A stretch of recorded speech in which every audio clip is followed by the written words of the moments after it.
Dans un libre propos, le Dr Stéphane Germain Iloko Boussingui, ancien conseiller porte-parole Parti démocratique gabonais, PDG, au pouvoir, a fait ressortir ses appréhensions par rapport aux éventuels démons de la division qui pourraient plomber le parti au prochain congrès qui s'annonce sous le. Les dates du prochain congrès ordinaire du PDG sont désormais connues. Le camarade Steven Ego Dieko, l'actuel secrétaire général du grand parti de masse et d'élite, en personne l'a annoncé officiellement, à l'ensemble des membres du secrétariat exécutif réunis au siège du parti à Louis, au cours d'un tour de table soigneusement préparé, qui a vu la présence de tous les membres du directoire du parti. Ce sont donc les 23 et 24 décembre 2022 que se tiendra à Libreville le 12e congrès ordinaire du PDG dit Congrès de la Renaissance pour un PDG. Ce grand rendez-vous des militantes et militants triés sur le volet, par la hiérarchie du parti, verra la participation des anciens militants des partis absorbés par le PDG lors de la dernière opération de fusion-absorption et probablement tous ceux qui ont rejoint le PDG après un court séjour dans l'opposition,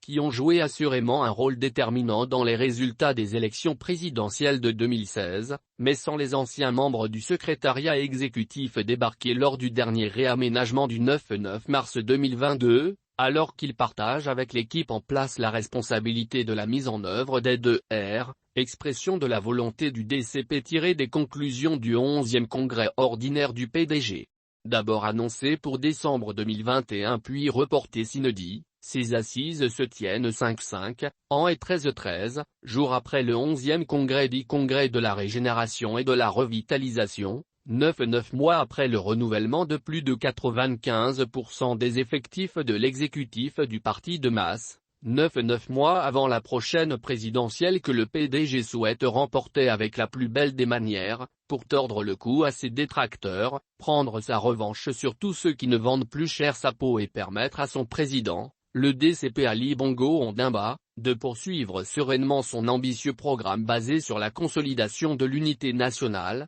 l'accélération de la transformation du Gabon et la bonne gouvernance institutionnelle. Nul doute que ce rendez-vous du donner et du recevoir qui a lieu 54 ans après la création du parti par Omar Bongo Ondimba le 12 mars 1968, permettra aux congressistes d'apporter la dernière touche qui manquait au travail assigné à l'ancien secrétariat exécutif pour achever la mission de régénérer et de revitaliser le parti cher à Ali Bongo Ondimba, entamé au lendemain des élections présidentielles de 2016, remportées par le candidat du PDG. Cette victoire du parti au pouvoir, combinée entre autres à l'obsolescence irréversible à peine dissimulable de son appareil politique ont convaincu le DCP Ali Bongo Ondimba, d'initier des grandes réformes en vue de revigorer le parti et de reprendre en main tous les leviers indispensables à la conservation du pouvoir démocratique et apaisé afin d'adopter une nouvelle trajectoire et opérer un changement de paradigme dans la gouvernance du parti.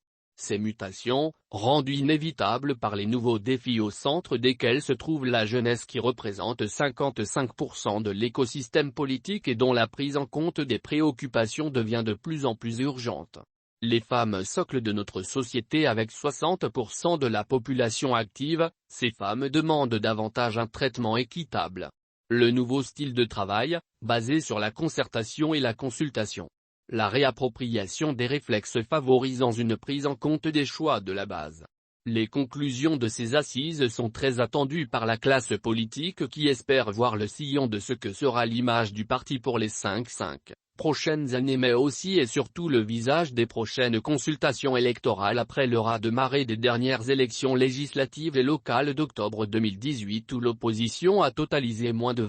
20% des sièges dans les deux chambres du Parlement et des conseils locaux. La tentation de vivre au crépuscule de ce congrès, des grands chamboulements dans l'appareil du parti de masse est grande et les démons de la division sont vent debout pour donner un coup fatal à l'ambition portée par la Renaissance pour un PDG uni et solidaire. Prions Dieu que sous le magnétisme des vouvouzleurs de tous bords tapis dans les cercles de décision, les congressistes avertis, de bonne foi restent lucides malgré tout, ne jettent pas le bébé et l'eau du bain, ce qui serait dommage.